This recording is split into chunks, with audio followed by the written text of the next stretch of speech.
नमस्कार। प्रदेश के नंबर 1 और सबसे भरोसेमंद news channel India news Haryana में आपका स्वागत है। मैं हूं आपके साथ अतुल प्रताप सिंह। हरियाणा विधानसभा में जैन मुनि श्री तरुण सागर के प्रवचन पर अभद्र टिप्पणी का मामला अब गर्माता जा रहा है। चंडीगढ़ में जैन मुनि श्री तरुण सागर का बयान जब सामने आया, उन्होंने कहा कि जैन साधु के बारे में वो नहीं जानते जो टिप्पणी कर रहे हैं, और ना ही उन्हें भारतीय संस्कृति का कोई ज्ञान है। इतना ही नहीं, मानसून सत्र के दूसरे दिन सदन में भी यह मामला गूंजा। कैबिनेट मंत्री कविता जैन ने बकायदा टिप्पणी के विरोध में सदन के समक्ष निंदा प्रस्ताव रखा। हालांकि कांग्रेस और इनेलो का रुख इस पर अलग था। सदन से बाहर का विवाद बताते हुए इसका समर्थन करने से इन दोनों ही विपक्षी पार्टियों ने इनकार कर दिया। इसके बाद कविता जैन का निंदा प्रस्ताव पास नहीं हो पाया। निंदा प्रस्ताव भले ही पास ना हो सका, लेकिन इस टिप्पणी की निंदा लगातार हो रही है। बड़ा सवाल यह है कि जैन संघ के विधानसभा में प्रवचन पर क्यों आखिर सवाल उठाए गए, और अभिव्यक्ति की स्वतंत्रता के नाम पर क्यों आखिर मर्यादा लांघी जाती है? किसने इसकी छूट दी? संतों का अपमान करने वालों पर क्या कार्रवाई नहीं बनती है? इन तमाम अहम सवालों पर आज हम करेंगे बड़ी बहस में चर्चा, लेकिन उसके पहले एक रिपोर्ट देखिए। जैन मुनि तरुण सागर के खिलाफ ट्विटर पर अपशब्दों का प्रयोग करने के आरोप में गायक विशाल ददलानी के खिलाफ अंबाला छावनी में एफआईआर दर्ज हुई है। विशाल पर धार्मिक भावनाओं को ठेस पहुंचाने का आरोप लगा है। साथ में तहसीन पूनावाला ने एक अर्धनग्न महिला के साथ जैन मुनि की तस्वीर ट्विटर पर पोस्ट की, जिसके बाद उनके खिलाफ भी अंबाला में मामला दर्ज हुआ है। जो उसमें कार्रवाई बनती थी लीगली, तो वो उसमें उसके हिसाब से हमने एफआईआर लॉन्च की है। तो इसमें 295 और 153 एंड 509 आईपीसी के तहत मामला दर्ज किया गया था।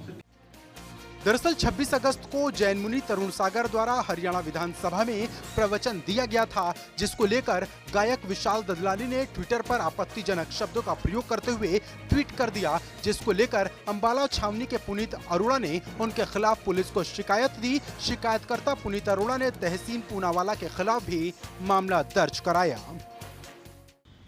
एक तो आप उस अर्धनग्न महिला की फोटो लगा रहे हैं, उस महिला की निजता भंग कर रहे हैं, नारी समाज का अपमान कर रहे हैं, और फिर उसकी तुलना जैन समाज से कर रहे हैं, जैन समाज के संत मुनि से कर रहे हैं।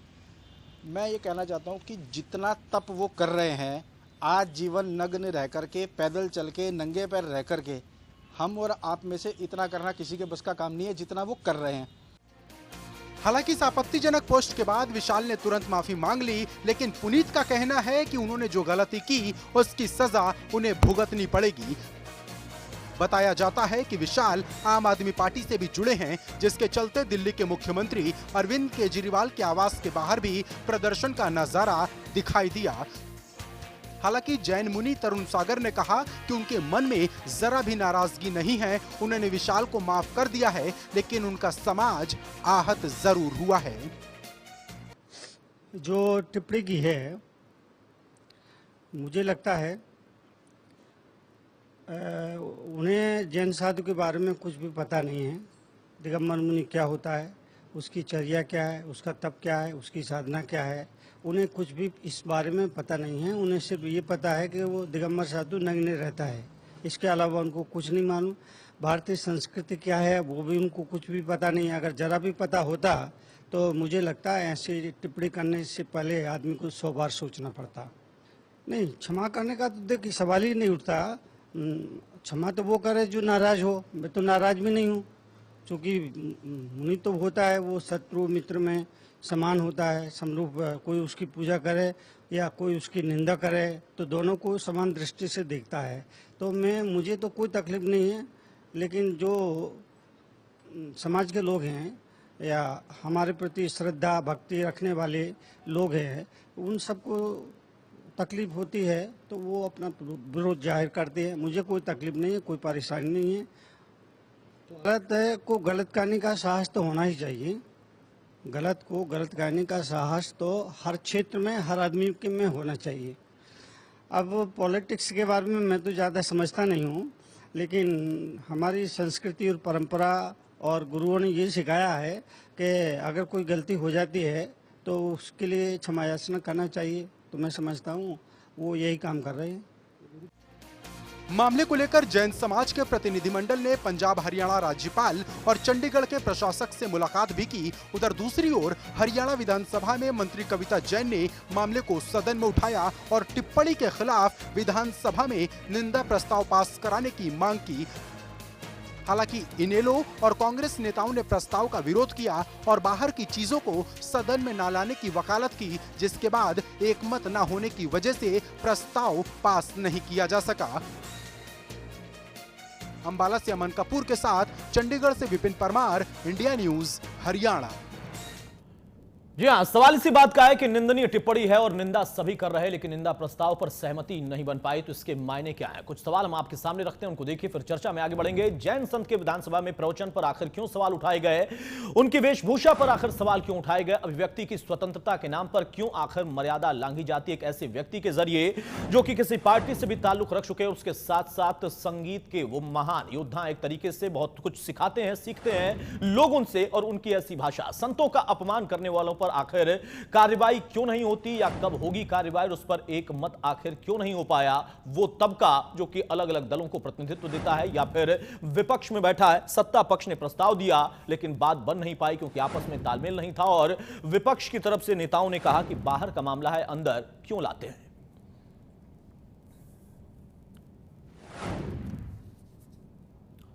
चलिए बड़ी बहस की हम शुरुआत करते हैं। मेरे साथ कुछ मेहमान हैं, उनसे मैं आपको रूबरू कराता हूं। दिल्ली स्टूडियो मेरे साथ इस वक्त वरिंदर वशिष्ठ साहब हैं, नेता कांग्रेस के, बहुत स्वागत है वशिष्ठ साहब आपका। और मेरे साथ संजय जैन साहब हैं, अध्यक्ष विश्व जैन संगठन के, बहुत स्वागत है संजय जैन साहब आपका। चंडीगढ़ से मेरे साथ पैनल में हैं संजय शर्मा साहब, प्रवक्ता बीजेपी के, बहुत स्वागत है शर्मा साहब आपका। रविंदर ढुल साहब, प्रवक्ता इनेलो के, बहुत स्वागत है ढुल साहब आपका। और यशवीर कादियान सर, वरिष्ठ पत्रकार हमारे साथ हैं, बहुत स्वागत है यशवीर कादियान सर आपका। सबसे पहले संजय जैन साहब मैं आपसे शुरुआत करता हूं। एक ऐसा संत जो कि लगातार किसी भी प्रदेश में वो यात्रा करते हैं, पैदल ही यात्रा करते हैं, एक दिगंबर मुनि जो कि लगातार ना सिर्फ अपने एक समाज को नेतृत्व दे रहे संत के तौर पर लोगों को प्रवचन के साथ साथ शिक्षा दे रहे, बल्कि जागरूकता फैलाने के साथ तमाम सामाजिक काम भी कर रहे, उस पर एक व्यक्ति जो कि संगीत का मजा हुआ व्यक्ति है, वो इस तरीके से टिप्पणी करता है, भावनाएं आहत होना लाजमी है। लेकिन निंदा प्रस्ताव जब आता है तो उसके बाद सरकार तो लेकर आती है, सरकार के एक मंत्री लेकर आती हैं, लेकिन बाकी दल उसका समर्थन नहीं करते। एक वहां आहत करने वाली बात थी और ये एक और मसला है, क्या कहेंगे इस पे? देखिए, निंदा प्रस्ताव एक अलग विषय है। हालांकि वे जिस सभा में ये निंदा प्रस्ताव लाया गया वहां पर ही मुनिश्री ने अपने बिल्कुल, और वहीं से विवाद शुरू हुआ था। वहीं से विवाद शुरू हुआ। लेकिन जैसा आपने बताया कि वो संगीतकार हैं, लेकिन मुझे नहीं लगता कि उन्होंने संगीतकार की हैसियत से सब कुछ किया। उन्होंने एक पार्टी की, एक राजनीतिक रूप से राजनीति का बेनिफिट उठाने के लिए उन्होंने ये जो टिप्पणी की है, और बहुत ही अशोभनीय टिप्पणी है, जो पूरे सकल जैन समाज को ये बिल्कुल भी स्वीकार नहीं है। और इसके लिए हम अपनी तरफ से जो संविधान और कानून जो कहता है, जो कार्रवाई होनी चाहिए, क्योंकि ये तो कोई विषय नहीं हुआ ना कि आपने एक विषय, एक टिप्पणी कर दी और आप कह दो जी मुझे माफ कर दो, ये मुझे खेद है, 33 ट्वीट कर दिया मुझे खेद है, ये क्या विषय हुआ? मुझे खेद है। ऐसे तो हम कल को कुछ भी आप चोरी करते हैं, डकैती करते हैं, तो कि जी मेरे से तो गलती हो गई, मेरे से तो गलती हो गई, कोर्ट में गए जनाब मेरे से तो गलती हो गई, आप मुझे माफ कर दीजिए। ये तो कोई विषय नहीं हुआ ना। ऐसे तो ऐसे कैसे चलेगा? एक दिगंबर संत जिसका आचार, जो जैन धर्म के आचार विचार, जो प्रमुख, जो अपरिग्रह और अहिंसा के लिए कार्य करते हैं, जिनका प्रतिदिन का अगर वो एक बार कुछ समय उनके साथ रह के देख ले तो उन्हें शायद पता चल जाएगा कि उन्होंने क्या स्टेटमेंट वहां पर दी है। उन्होंने बोला है कि ददला जी ने बोला है कि ये नॉनसेंस है, और तहसीन पूना वाला बोलते हैं कि why this naked man holy even he walks nude. अरे दिगंबर संत हजारों लाखों वर्षों से होते आए हैं, और सभी धर्मों में दिगंबर संत होते हैं।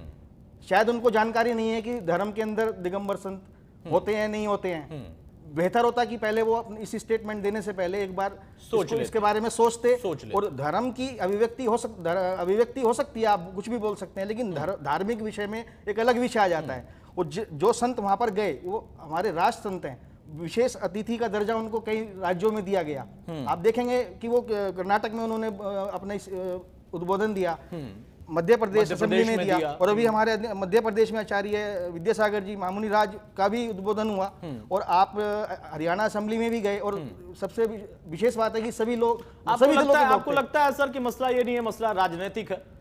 दो विषय है, फुटेज लेने की एक कोशिश थी, हाँ, ऐसा फुटेज लेने की कोशिश किया, कुछ भी बोल दो, आप एक सेलिब्रिटी हो, आप कुछ भी बोल दो, तो ये चीज तो स्वीकार नहीं है। कम से कम फिल्मों में नग्नता हो उस पर आपत्ति नहीं होगी, और अगर कोई सवाल खड़ा कर देता है तो संगीतकार से लेकर जो वो तमाम चीजें, और एक संत जो कि लगातार बहुत सारे काम भी कर रहे हो और वो असल में उनकी पहचान भी है। और जैसा खुद तरुण मुनि सागर ने कहा कि अगर थोड़ी सी संस्कृति और दिगंबर संत के बारे में उन्हें पता होता तो शायद वो बोलने में 100 बार सोचते, लेकिन जो बोल रहे हैं वो असल में किस मंशा से बोल रहे हैं, सवाल ये है।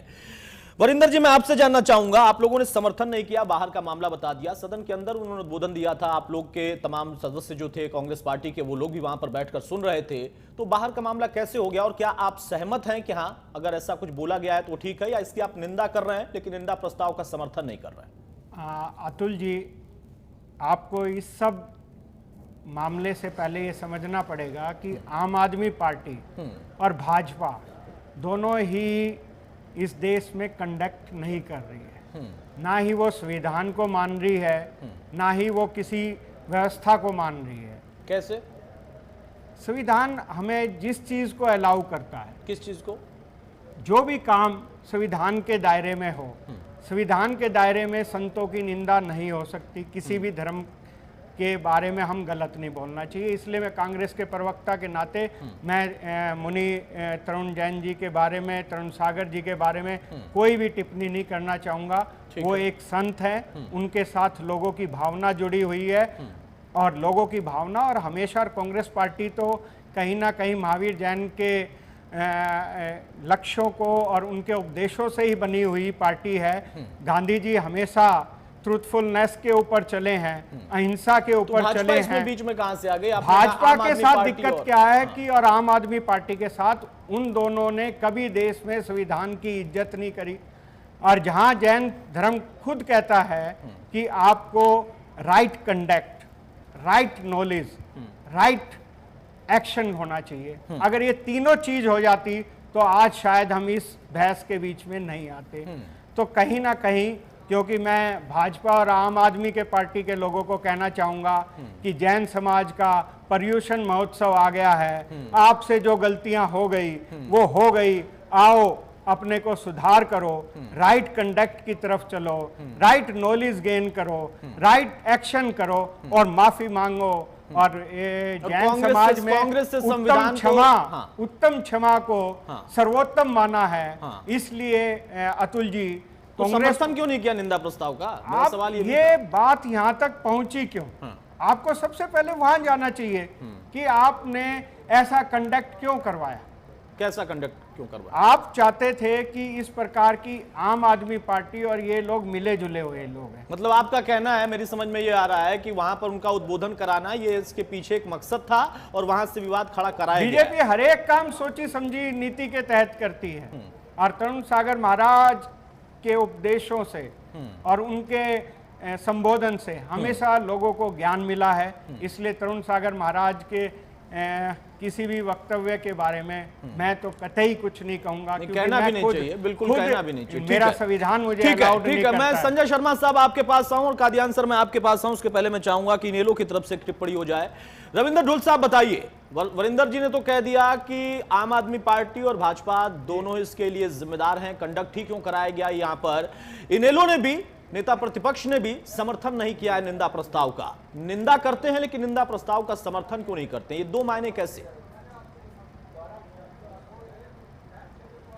देखिए अतुल जी, इसके लिए आपको विधानसभा की कार्रवाई को ढंग से समझना होगा।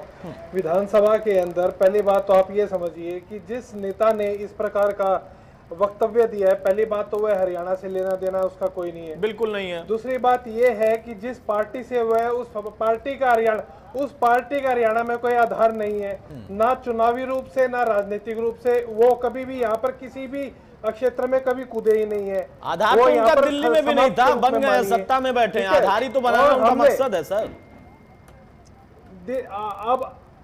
अब आगे आप समझिए इस बात को कि जब हम बात आते हैं दिगंबर मुनि की हम बात करते हैं, सबसे पहले तो ये इसमें कोई शक नहीं है कि उन्होंने जो वक्तव्य दिया वो निंदनीय था, पहली बात। दूसरी बात, इसमें यह बात समझिए कि यहाँ पर जो है जिस प्रकार से इस वक्तव्य को कंडक्ट कराया गया वो सर्वसम्मति को तोड़ करके कुछ हद तक कराया गया।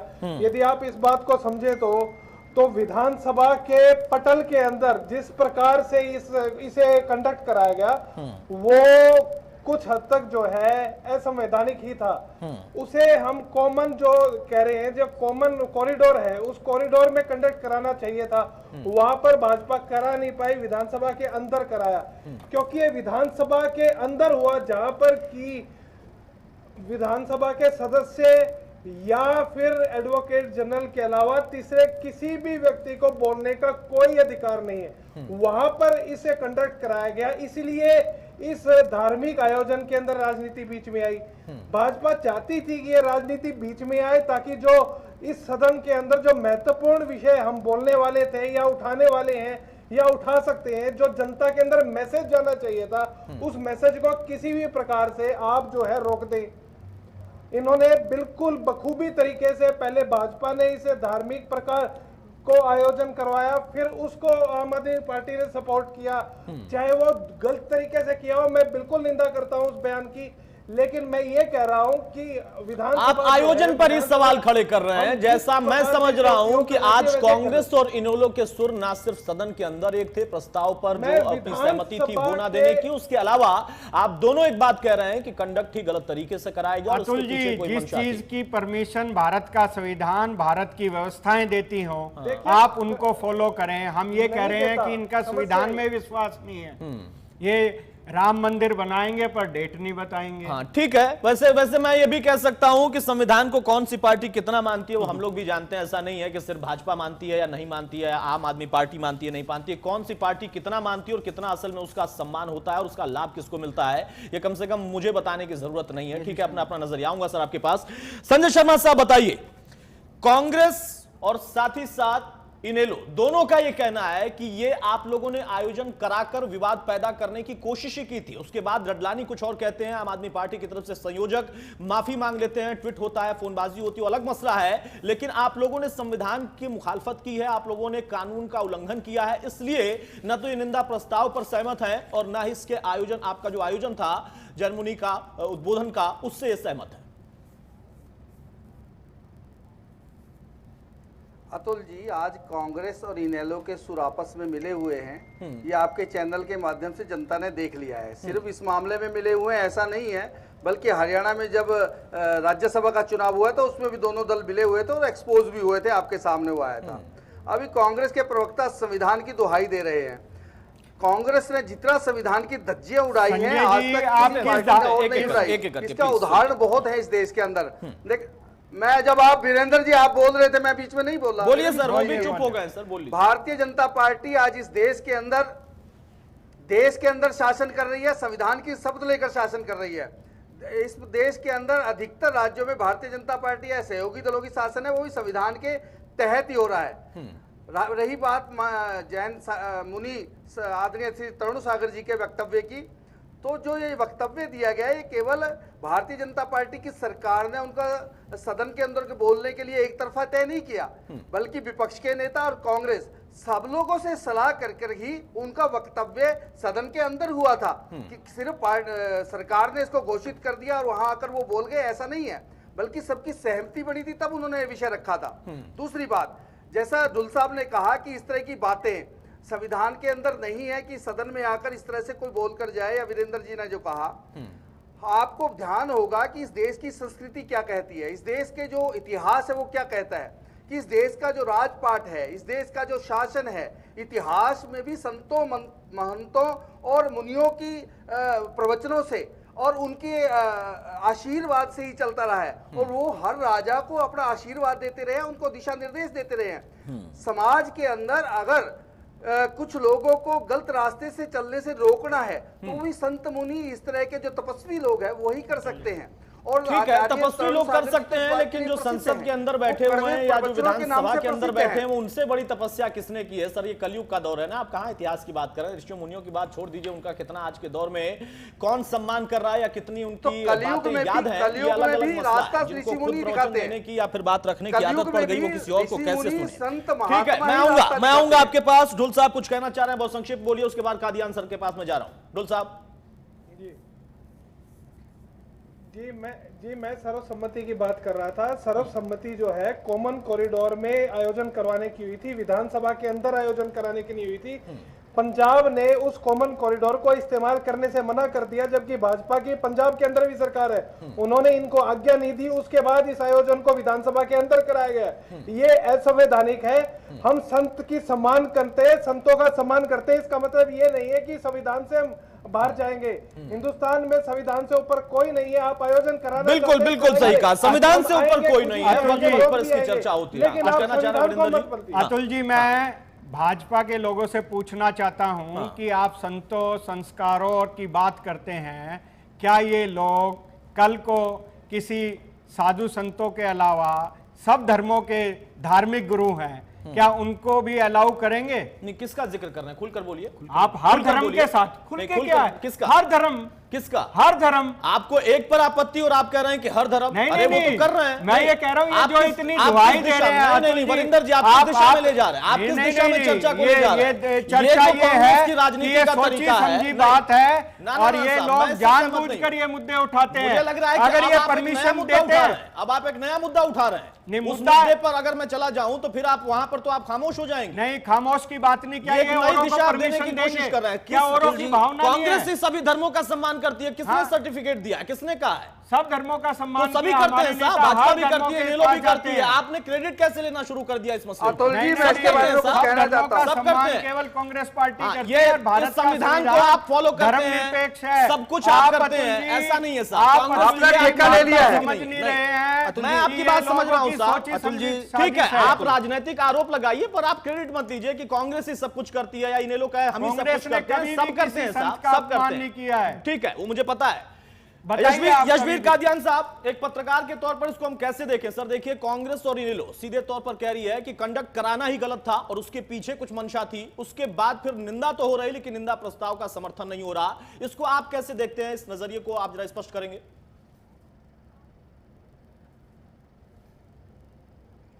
अतुल, ऐसा है कि आचार्य मुनि और का जब ये उद्बोधन विधानसभा परिसर में हुआ तो तब ऐसा वहाँ पे विधानसभा में कहा गया, हालांकि विधानसभा की जो कार्रवाई है वो खत्म हो चुकी थी, इसीलिए जो मुनिवर का आचार्य जी का जो प्रवचन है वो विधानसभा की कार्रवाई का हिस्सा नहीं है। बिल्कुल। लेकिन विधानसभा जो परिसर है उसमें ये आयोजित हुआ और सभी दलों के नेताओं ने उसको सुना। तो मेरा इसमें आशय ये है कि अब अगर इनके आयोजन पर विरोध हो रहा है तो जब उनका मुनिवर का वहां प्रवचन हुआ तो तब भी सवाल उठाए जाने चाहिए थे। तब विरोध करना मैं चूंकि विधानसभा में था तब सभी दलों के नेताओं ने उनके प्रवचन का स्वागत किया। इनेलो के जाकिर हुसैन जी थे, उन्होंने स्वागत किया। कांग्रेस विधायक दल की नेता किरण चौधरी, उन्होंने उनका स्वागत किया मुनिवर के प्रवचन का, और भाजपा की तरफ से भी मुनिवर के प्रवचन का स्वागत किया गया।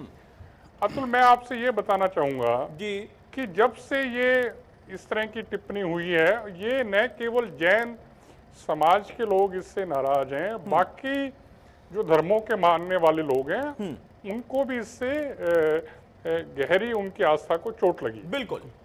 इसमें दो विषय हैं कि क्या मुनिवर का प्रवचन इस तरह से आयोजित किया जाना चाहिए था, एक तो ये विषय है जी, और दूसरा उसके बाद जो गैर जो उनके ऊपर एक अवांछित टिप्पणी की, तो आज मुख्यमंत्री जी ने भी बताया कि इस बारे में अंबाला में एफआईआर दर्ज की जा चुकी है और जो दोषी हैं उनके खिलाफ कार्रवाई की जाएगी। ठीक है, लेकिन अब बात मैं इस पे आना चाहूंगा कि क्या वहां पे प्रवचन आयोजित किया जाना चाहिए था।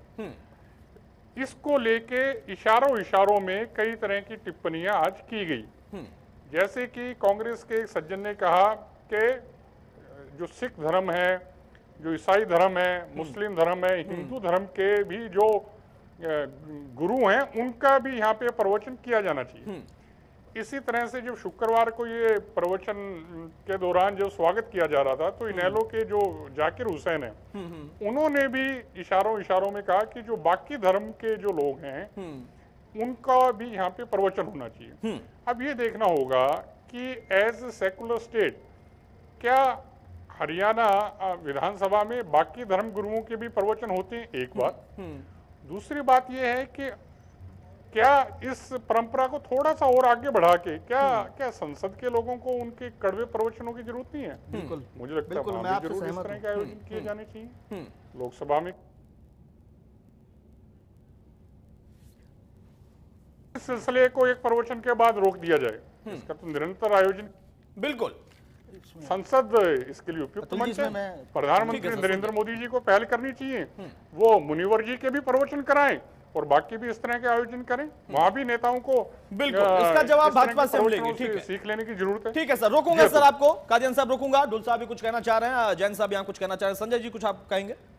इस विषय में कहना चाहूंगा कि मेरी समझ में नहीं आ रहा है कि ये राजनीतिक मुद्दा वहां पर प्रवचन होने चाहिए थे कि नहीं होने चाहिए थे। ये तो विषय ही नहीं है मेरे को जो जानकारी है। कांग्रेस और इन लोगों का कहना नहीं होना चाहिए था। विषय ये है कि वहां पर मैंने देखी क्लिप, अगर आप देखेंगे सभी मेरे सम्माननीय बंधु, 40 मिनट के आचार्य मुनिश्री के जो प्रवचन है, जो भी उद्बोधन है, अगर आप देखेंगे तो वहाँ सदन में कई बार तालियों की गड़गड़ाहट हुई। हालांकि हमारे यहाँ ताली नहीं बजाते हैं, लेकिन वो इतने सब लोग इतने अच्छा लग रहा था कि वो क्या बोल रहे हैं। मैं बताना चाहूंगा कि वहाँ पर किसी विशेष धर्म या जैन धर्म या किसी के अगेंस्ट ऐसा कुछ नहीं बोला गया।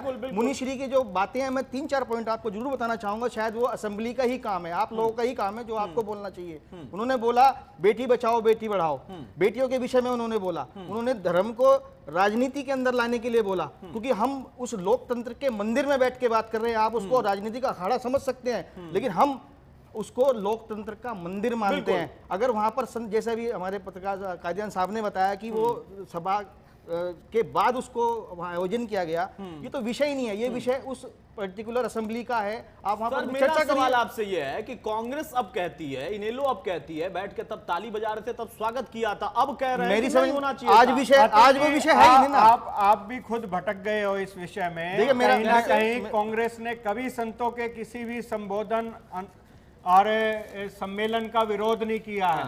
आप अगर फिर संविधान को फिर आप ये चाहते हैं कि सभी का हो उद्बोधन ना? आप माननीय मैं दिखाना चाहूंगा क्या मतलब ये माननीय हमारी इंदिरा गांधी जी, हमारे विद्यानंद जी के साथ और सोनिया गांधी जी हमारे जैन संतों के साथ में बहुत बार आशीर्वाद लेने और मार्गदर्शन लेने जाते हैं। हर एक संतों के पास जाते हैं लोग। ठीक है, मुनिश्री ने, सर मैं एक बात और बताना चाहूंगा। मुनिश्री ने उस असेंबली के अंदर क्या बोला? उन्होंने भ्रूण हत्या पर बात करी, उन्होंने पाकिस्तान के आतंकवाद पर बात करी, उन्होंने बेटी बचाओ पर बात की। सिर्फ नेताओं को अधिकार है ना बोलने का, लेकिन नहीं, इसलिए इन लोगों को बुरा लग रहा है। लेकिन उनको उस जगह पर सिर्फ नेताओं को बोलने का अधिकार है। केवल मार्गदर्शन, उनका एक दूसरे पर आरोप उन्होंने देखिए, अरे साहब बार-बार आप कांग्रेस का क्या सभी पार्टियों को आप कहिए। मैं मुनिश्री को कैसे आप आज हम विशाल ददलानी पर बात करने आए थे। बिल्कुल बात करने आए। आप क्यों ये कह रहे हैं कि निंदा प्रस्ताव पर आप समर्थन नहीं करना चाहते? आप भाजपा को क्यों सीधे केवल विशाल ददलानी नहीं है, लोगों को क्यों कहेंगे? तहसीन पूनावाला ने भी बहुत बनता कमेंट किया है। अब बताइए, उन्होंने कमेंट देखिए, उन्होंने एक महिला जो अंडरवियर और ब्रा में बैठी है उनके साथ, प्लीज ऐसे शब्दों का यहाँ पर इस्तेमाल ना करें, मैं आपसे माफी चाहूंगा। प्लीज सर, प्लीज वरिंदर साहब आप बताइए, पूनावाला पर बताइए। पूनावाला पर बोलिए आप। आप पूनावाला पर बोलिए। ठीक है, डडलानी को छोड़ दीजिए, बीजेपी को छोड़ दीजिए, आप पूनावाला पर बोलिए। भारत के संविधान के तहत पूनावाला को जो सख्त से सख्त सजा बनती है वो होनी चाहिए। ठीक है, बहुत अच्छी बात। आपका ये बिल्कुल परिपक्व कमेंट है, स्टैंड है ना आपका। ठीक है, एक छोटा सा ब्रेक लेंगे। यहाँ पर ब्रेक के उस पार हम चर्चा में जाएंगे कि सभी पार्टियां कहती हैं कि गलत हुआ है, लेकिन गलत हुआ है तो कार्रवाई होनी चाहिए। यहां पर बात उद्बोधन की हो रही है, उस पर अलग अलग कमेंट हो सकते हैं, अपना नजरिया हो सकता है, लेकिन एक ऐसा व्यक्ति, एक दिगंबर मुनि जो कि पदयात्रा करके अलग अलग जगहों पर जाते हैं और वहां पर लोगों को वो संबोधन देते हैं, वो विचार व्यक्त करते हैं जो सभी वहां पर सुनते भी हैं, ताली बजाते हैं। उनका चरित्र कैसा है, उनका जीवन कैसा है, उनकी यात्रा कैसी है। और इंसान पैदा भी होता है तो नग्न ही होता है, लेकिन उनकी नग्नता पर सवाल खड़े कर दिए, क्योंकि उनके यहां परंपरा ऐसी नहीं है कि वो कपड़े पहने, तो उस पर सवाल आखिर कोई कैसे खड़ा कर सकता है? या तो वो डडलानी की बात करें या पूनावाला की बात करें, और इसमें राजनीति कैसे प्रवेश कर जाती है, सवाल इसी बात का। एक छोटा सा ब्रेक, जल्द आते हैं।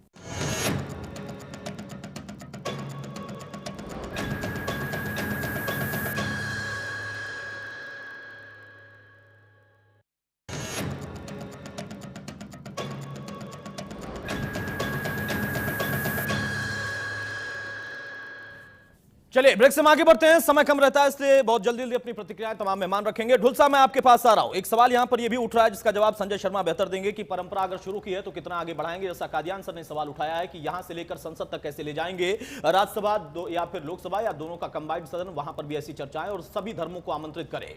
मेरा सवाल ढुल साहब आपसे यह है कि अभिव्यक्ति की स्वतंत्रता के नाम पर जो मर्यादा लांघी गई, चाहे पूनावाला या फिर डड्डानी, हर एक पार्टी इसकी निंदा तो कर रही है खुलकर, जो बोला है वाकई गलत बोला है। वो अलग मसला है कि कंडक्ट क्यों कराया गया और क्या वाकई अभी भी आपको लगता है कि हाँ एक प्रवचन कराना मुनि का, इसके पीछे भी सत्ताधारी पार्टी जो है वो कोई साजिश रच रही थी, कोई उसकी मंशा थी? तब आपने आपत्ति उस वक्त क्यों नहीं की थी, वहां पर बैठ के क्यों सुन रहे थे? देखिए अतुल, मैंने आपको पहले भी बताया कि हमने कंसेंट दी थी कॉमन कॉरिडोर के लिए। दूसरी बात, जहां तक आपत्ति की बात है ना, तो मैं आपको बताना चाहूंगा, मैंने शुरुआत में कहा था कि संत मुनि के किसी भी प्रकार के हम आदर के अंदर कमी नहीं आने देंगे। जब हमारे सामने बैठे हैं हम उनका विरोध क्यों करेंगे? वो कोई राजनीतिक व्यक्ति नहीं है, वो धार्मिक है, ठीक है। दूसरी बात मैं आपको स्पष्ट रूप से कहना चाहूंगा, मैं यशवीर कादियान जी से बिल्कुल सहमत नहीं हूं। मैं स्पष्ट कह रहा हूं कि यदि आप सांसदों को, यदि आप विधायकों को किसी प्रकार के प्रवचन सुनाना चाहते हैं तो कृपया करके कॉमन अलग ऑडिटोरियम का इस्तेमाल कीजिए, वहां जो करना आपको कीजिए, जितनी कक्षा लगाना चाहते हैं लगाने दीजिए, लेकिन विधानसभा या संसद के अंदर चुने हुए प्रतिनिधियों के अलावा बोलने का अधिकार किसी को नहीं है। यदि आप अधिकार देना चाहते हैं तो कृपया करके, इनकी बहुमत की सरकार है भारतीय जनता पार्टी की, ये चाहे तो संविधान को बदल दे। जब तक ये संविधान रहेगा, इस संविधान में ऐसी आज्ञा नहीं है। आप चाहे तो एमपीज को बुलाइए, विधायकों को बुलाइए, लेकिन विधानसभा के या लोकसभा के अंदर नहीं, उसे बाहर करवाइए। कादियान साहब कुछ कहेंगे सर इस वो वहां पर चुने हुए प्रतिनिधियों के लिए, देश या राज्य की समस्याओं के ऊपर बात करने के लिए है, वो के बिल्कुल भी किसी भी अन्य काम के लिए नहीं है। हमारा संविधान वहां से वॉकआउट करने के लिए, वहां से जो है धर्मनिरपेक्ष, अजीब सी बात है। लेकिन ढुल साहब ठीक है, मैं आपकी बात तो समझ रहा हूं कि संविधान का जो है मसला, तो वहां पर उसकी मर्यादा रखनी चाहिए। लेकिन आपने देखा, जैसा कादियान साहब ने बताया, जैसा आपको भी पता है कि कार्यवाही से अलग था जो वक्त, उसमें कराया गया। इस पर आप कहते हैं कि बिल्कुल नहीं। कादियान सर कुछ कहेंगे आप? बेशक से कराया गया हो। अतुल जी सर आऊंगा। कादियान साहब मेरी आवाज आप तक जा रही है? यदि आप इसको कह रहे हैं तो संविधान के परंपराओं को आपको पूरा करना पड़ेगा। शायद कादियान साहब से हमारा संपर्क नहीं है, उस खामी को जल्द से जल्द दूर कर ले टेक्निकल टीम। उसके पहले हम बाकी और मेहमानों के पास जाएं। नहीं हो रहा, बताइए अतुल जी। कादियान साहब, जैसा ये सवाल उठाया अभी रविंद्र ढुल साहब ने, बताइए। हाँ कादियान साहब, ढुल साहब की प्रतिक्रिया पर कुछ कहेंगे आप? अतुल जी, मेरा ये कहना है, मैं दोबारा कहना चाहूँगा कि जब ये सिलसिला शुरू ही हो चुका है, ये कोई ऐसा नहीं है किसी व्यक्ति विशेष को ये ज्ञान है कि ये काम यहाँ पे हो सकता है, ये काम नहीं हो सकता। ये संविधान में लिखा हुआ है, उसके लिए कोई अलग से हमें ज्ञान लेने की आवश्यकता नहीं है। ये सबको पता है, सर्वविदित है, जो इस कार्य क्षेत्र में देखते हैं, सक्रिय हैं। लेकिन मैं ये कहना चाहूंगा कि जब जैन मुनिश्री का प्रवचन वहां पे हो रहा है, तो बाकी लोग जो हैं, जो धर्मों के लोग हैं, हो सकता है उनके पास भी मुनिश्री जितनी ही अच्छी बातें होंगी उनके पास, ऐसा नहीं हो सकता कि उनको कोई कम ज्ञान होगा। तो इस सिलसिले को आगे बढ़ाना चाहिए। और ऐसा नहीं है कि हरियाणा के विधायकों को ही ऐसे प्रवचनों की जरूरत है, ऐसे प्रवचनों की आवश्यकता संसद के लोगों को भी महसूस होगी। और मैं तो कहता हूं कि क्यों ना सुबह ऐसे नहीं दोनों सदनों को, और क्यों ना शुरुआत ही ऐसे से हो। जब हमने ये सिलसिला शुरू कर दिया तो मुझे ये कहना है, अब इसको पीछे मुड़ के नहीं देखना चाहिए और इस परंपरा को बहुत तेजी से आगे बढ़ाना चाहिए। ठीक है, ठीक है। संजय शर्मा साहब से इसका जवाब लेते हैं। वक्त हमारे पास कम है। कादियान साहब रोक रहा हूं सर, माफी चाहूंगा सर, रोक रहा हूं आपको मैं। संजय शर्मा साहब आपके पास आ रहा हूं, वक्त हमारे पास कम है। एक तो परंपरा आगे बढ़ाने की बात, इसको लेकर आप क्या कहेंगे? दूसरा मसला यहां पर यह है कि बाकी सारी बातें एक तरफ, राजनीति अलग एक है। जो कमेंट आया है हम उसी पर फोकस कर लें यहां पर कि कार्रवाई क्या, अभिव्यक्ति के नाम पर जो आजादी मिल गई और उसके घेरे में आप लोग भी आ गए, चाहे कोई दल का कोई व्यक्ति हो, कार्रवाई कितनी तेजी से कराने के मोड में है सरकार? अतुल जी, इस देश में एक ऐसा रिवाज बन गया है, एक ऐसी सोच बन गई है कि प्रगतिशील होने के नाम पर आप जो इस देश की संस्कृति से, इस धरती की भूमि से जो जन्मे हुए पंथ हैं या यहाँ की जो संस्कृति है उसको गाली दे लो तो आप प्रगतिशील कहलाएंगे। अगर उसको आप गाली नहीं देते तो इसका मतलब यह है कि आप दक्यानुसी हैं, आप अंधविश्वासी हैं और आप पता नहीं क्या क्या है, किस तरह की परिभाषाएं उसके लिए गढ़ी जाएंगी। असल में हो क्या रहा है इस देश के अंदर कि जो लोग भारतीय संस्कृति की बात करेंगे वो दक्यानुसी हैं।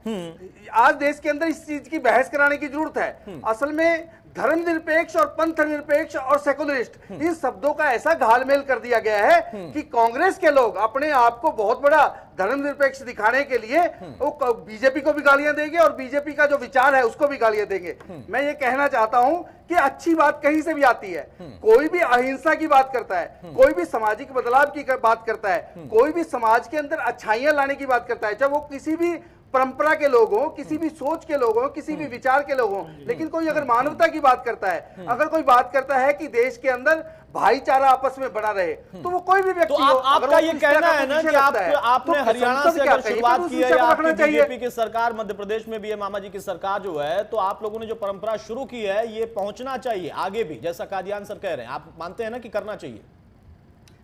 नहीं, मैं तो कह रहा हूं, हमने किया है। हम चाहते हैं कि इस देश के जो चलाने वाले लोग हैं वो इस देश की संस्कृति से बंधे रहे, हमारी परंपराओं से बंधे रहे। इस देश का विचार क्या है? ठीक है, आप सहमत हैं? मेरा एक सवाल था जो आपने उसका जवाब नहीं दिया, कार्रवाई की क्या बात है? ठीक है, आप सहमत हैं, परंपरा आगे बढ़ाइए, सभी धर्मों को बुलाइए, बहुत अच्छा लगेगा, सब लोग सुनेंगे। कार्रवाई की बात क्या है? कितनी तेजी से कार्रवाई, चाहे डडलानी का मसला हो या पूनावाला का मसला? कार्रवाई अतुल जी, देखिए अतुल जी, अगर किसी और देश में किसी और पंथ के खिलाफ किसी व्यक्ति ने इस तरह से कह दिया होता तो पता नहीं उसके खिलाफ क्या क्या कार्रवाई हो जाती। लेकिन तरुण सागर जी का विशाल हृदय है, क्योंकि वो ऐसे संत हैं, ऐसी सोच के व्यक्ति हैं जिन्होंने महावीर स्वामी के रास्ते पर दिखा करके अपना जीवन पूरा समाज के उत्थान के लिए लगा दिया।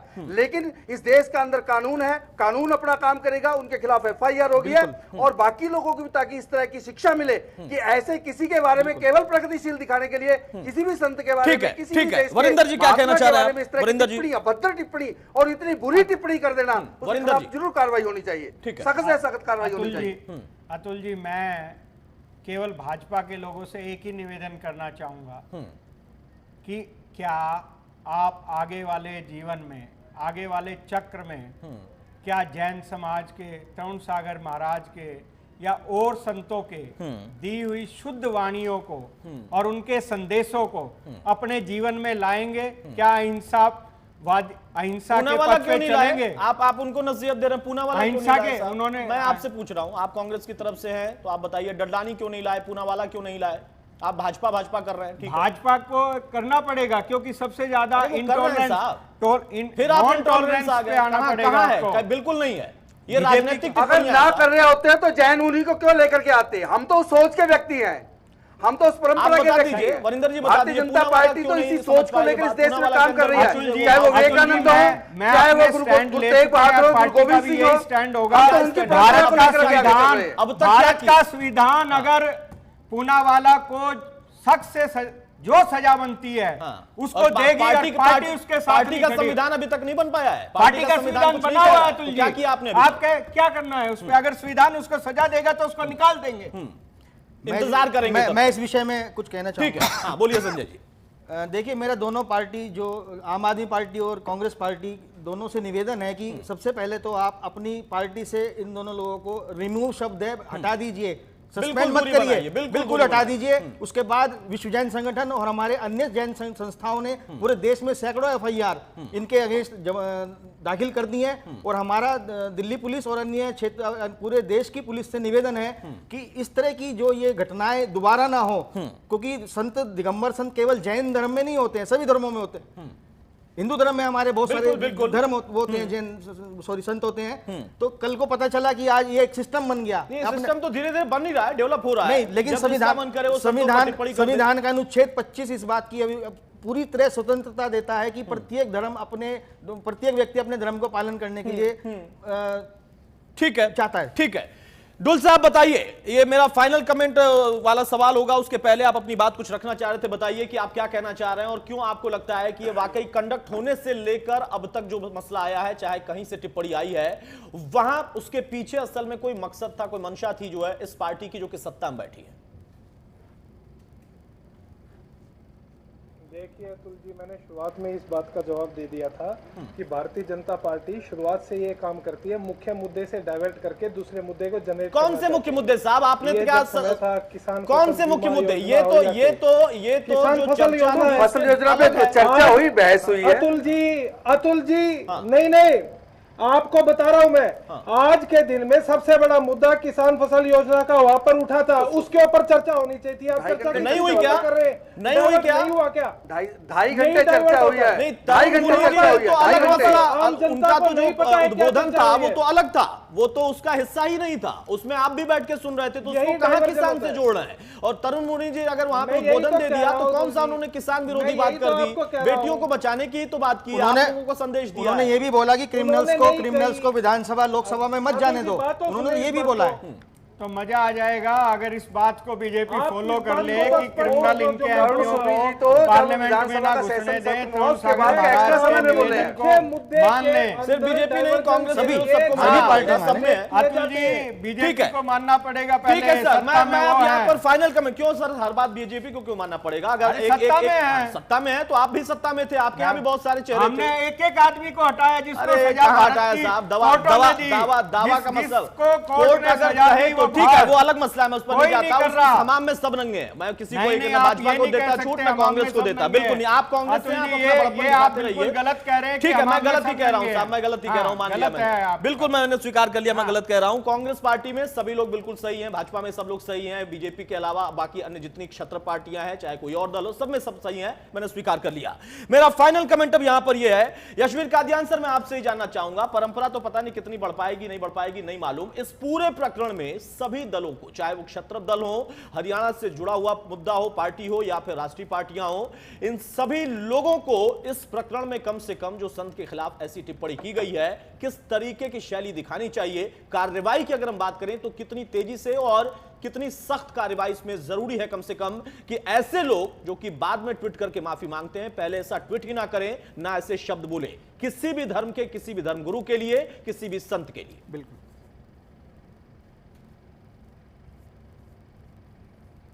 अतुल, ये ना कई लोग इस तरह की टिप्पणी इसलिए करते हैं कि उनको प्रचार मिल सके, वो देश भर में के एक केंद्र बिंदु बन जाए। जो जैन धर्म है, अगर आप उसको स्टडी करेंगे, वो इतना सख्त धर्म है, हर व्यक्ति उसकी अनुपालना नहीं कर सकता। बिल्कुल बिल्कुल। और जो अहिंसा को लेके उसमें जो कुछ कहा गया है, यहाँ तक कि वो जो अपने बाल हैं वो भी अपने हाथों से नोचते हैं, और ये श्रद्धेय हैं जो इस धर्म की जो पालना करते हैं और जो आत्मसात करते हैं। मेरा इसमें ये कहना है कि जो कोई भी व्यक्ति इस तरह से आचरण करता है, उनके खिलाफ आक्षेप करता है, शोभनीय टिप्पणी करता है, उनके खिलाफ सख्त से सख्त कार्रवाई की जानी चाहिए और तेजी से कार्रवाई की जानी चाहिए, ताकि और लोगों को भी सबक मिले, वो इस तरह की घटनाएं समाज से ना हो पाए दोबारा। ठीक, दूसरा मेरा ये भी कहना है अतुल साथ कि जैसे आप देखेंगे कि राजनीतिक दल जो है बाद में इस तरह की जरूर बातें करेंगे कि ये नहीं होना चाहिए था, वो नहीं होना चाहिए। जब वो कोई भी घटना घटित की जा रही थी, वहां पे सारे लोग वहां पे तालियां बजा के समर्थन कर रहे थे, अब तो किसी ने नहीं कहा कि आप जो है भाजपा जो है वो विषय से भटका रही है।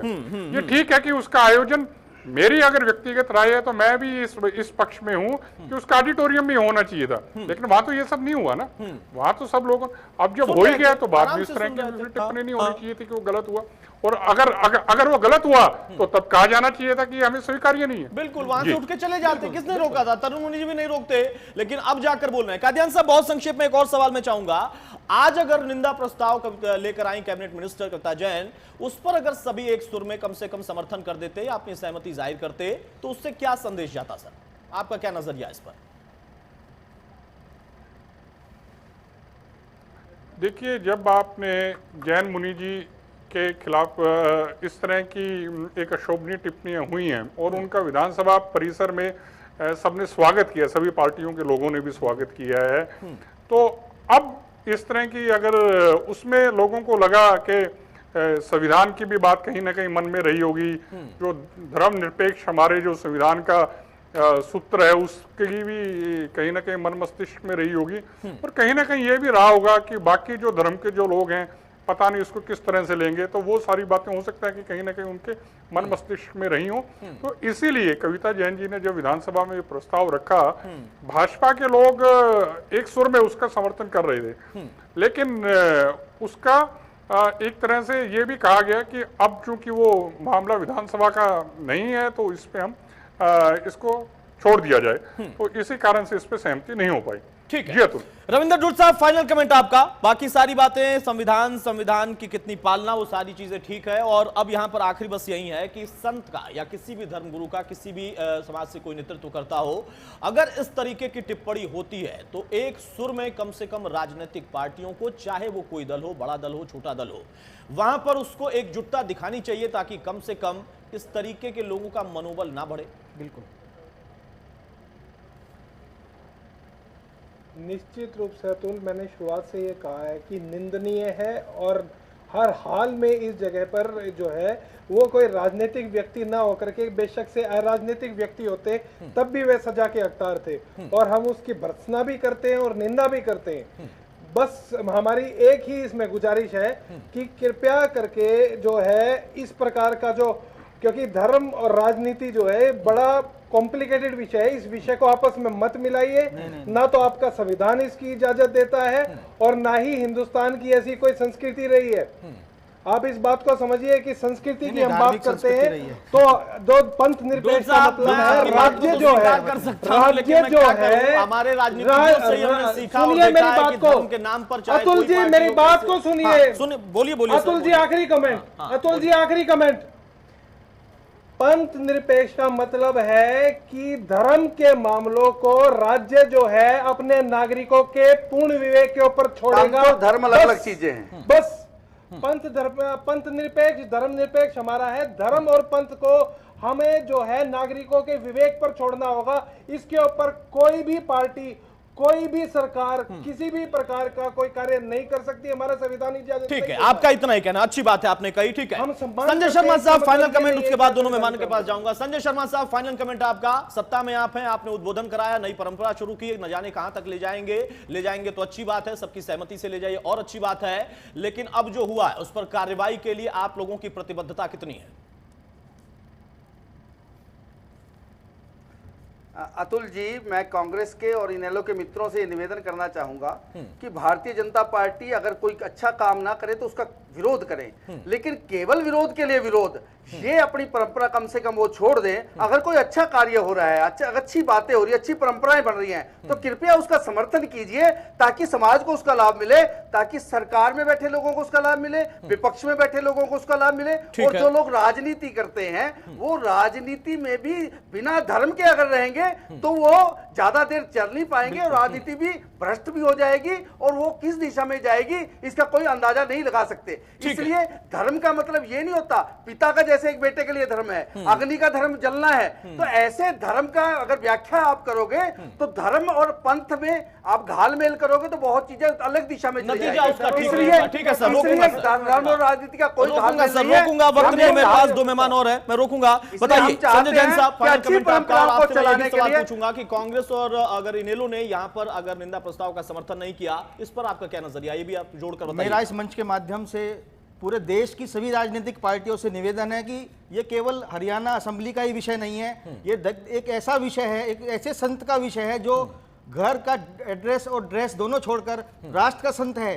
पूरे राष्ट्र का संत घर का नहीं होता है, किसी धर्म विशेष का संत नहीं होता है। ये तो संसद के अंदर ये प्रस्ताव पारित होना चाहिए, निंदा प्रस्ताव पारित होना चाहिए कि आज के बाद कभी भी किसी भी धर्म गुरु, किसी भी धर्म के गुरु, मैं केवल जैन धर्म या मुनि श्री तरुण सागर जी की बात नहीं कर रहा हूं। कांग्रेस और इनेलो ने मतलब गलत किया ना, अगर नहीं, मैं देखिए, मुझे मेरी भावना आहत हुई कि अगर कोई संत के लिए, किसी संत के, किसी भी संत के लिए, ये तो जैन संत आप बोलेंगे तो अलग मैटर है, लेकिन मैं कह रहा हूं संत मतलब संत पूरे देश का संत। मेरा कहना है कि संसद में प्रस्ताव पारित हो, निंदा प्रस्ताव पारित हो कि ये जो हुआ बहुत गलत है, क्योंकि ऐसे ठीक है, संसद में जानी चाहिए बात। ठीक है, बिल्कुल। बहुत संक्षेप में सर, वरिंदर साहब फाइनल कमेंट आपका। अतुल जी, कांग्रेस पार्टी आप लोगों को ऐसा लगता है संविधान में हमारे नेताओं ने, हमारे बुजुर्गों ने हमें ये समझाया है कि संत की निंदा नहीं करनी है, उसके लिए उन्होंने क्लोजेस रखे हैं, सेक्शन रखे हैं, पेनल्टी रखी है। आप लोगों से मेरा केवल एक ही निवेदन है, और भाजपा के खासकर लोगों से, संविधान में विश्वास करो, संविधान को फॉलो करो। राष्ट्र का धर्म ये राजतंत्र नहीं है, ये प्रजातंत्र है। तुम ये मत कहो कि राजा है, आप प्रजातंत्र में केवल सेवक हो, और पार्टी आपको एक चीज माननी पड़ेगी, सैकड़ों साल की गुलामी के बाद जो आपको आजादी मिली है, उसके बाद हमने संविधान बनाया और वही हमारा धर्म ग्रंथ है, उसको मानो, और उसको मानोगे तो सब चीज ठीक चलेगी। और जैन समाज का, अतुल जी, जैन समाज का जो संदेश है, right conduct, right knowledge, right action, अगर ये होगा, और उसके लिए सबसे बड़ी चीज जो चाहिए, उसके लिए ट्रूथफुलनेस, जो कंडक्ट, अतुल जी फिर आप गलत जा रहे हैं, जो कंडक्ट नहीं हुआ कार्रवाई, उसके लिए किसी निंदा प्रस्ताव की आवश्यकता नहीं थी। ठीक है, एक तो पूनावाला के लिए भी आप कहते हैं ना कि संविधान के साथ साथ हाँ, जो सजा भारत का संविधान, भारत की इंडियन पैनल को आप इंतजार कर रहे हैं क्या? उसे मिलनी चाहिए। नहीं, आप कह रहे हैं उन्होंने गलत किया तो तत्काल पूनावाला के बारे में कुछ नहीं बोल रहे, पूनावाला के बारे में कुछ नहीं कह रहे। पुलिस चलिए ठीक है, बारी यही है कि देखिए परंपरा शुरू किए हैं तो आगे तक ले जाएं, जैसा कादियान साहब भी कह रहे थे, पत्रकार के नजरिए से अपनी बात रखी। और उसके साथ साथ समस्या ये भी है यहाँ पर कि अगर इस तरीके की टिप्पणियां होती हैं, अभिव्यक्ति के नाम पर इस तरीके से बोल वचन किए जाते हैं, तो ऐसे लोगों को सख्त संदेश देने की जरूरत है। राजनीति करने वाले अपनी राजनीति चमकाते रहेंगे, क्योंकि इस हमाम में सभी नंगे, लेकिन किसी भी धर्म का कोई व्यक्ति हो, कोई संत हो, कोई गुरु हो, कोई मौलवी हो, उसकी उतना ही उसका आदर करो, उसकी बातों को वैसे ही समझो। और कुल मिलाकर इस मसले पर अगर एक मंच पर एकजुट हो जाएंगे तो संदेश यहां से और बेहतर जाएगा। बहुत शुक्रिया तमाम मेहमानों का हमारे साथ जुड़ने के लिए। ठीक है सर, कांग्रेस नहीं, सभी नहीं करते हैं, ठीक है। कांग्रेस की तरफ से आप थे, आपने अपनी बात रखी, बहुत शुक्रिया। संजय शर्मा साहब आपका, ढुल साहब आपका, यशवीर कादियान साहब और वरिंदर वशिष्ठ साहब आपका, संजय जैन साहब आपका। कुल मिलाकर तरुण मुनि ने तो अपनी तरफ से माफ कर दिया। उनका कहना है कि मुझे कुछ बुरा लगा ही नहीं, क्योंकि इसमें क्या बुरा मानने वाला, लेकिन जिसने भी जो टिप्पणी की है उसको सोचना होगा, और उस पार्टी के लोगों को सोचना होगा कि इस तरीके की टिप्पणियां उनके लिए राजनीतिक तौर पर भी बहुत खतरनाक हो सकती हैं, क्योंकि मंशा अगर राजनीति साधने की है तो ऐसे बात जो निकल कर आती है, चाहे इस तरीके की बातें की जाती हैं, इसका बड़ा खतरनाक परिणाम होता है। नमस्कार।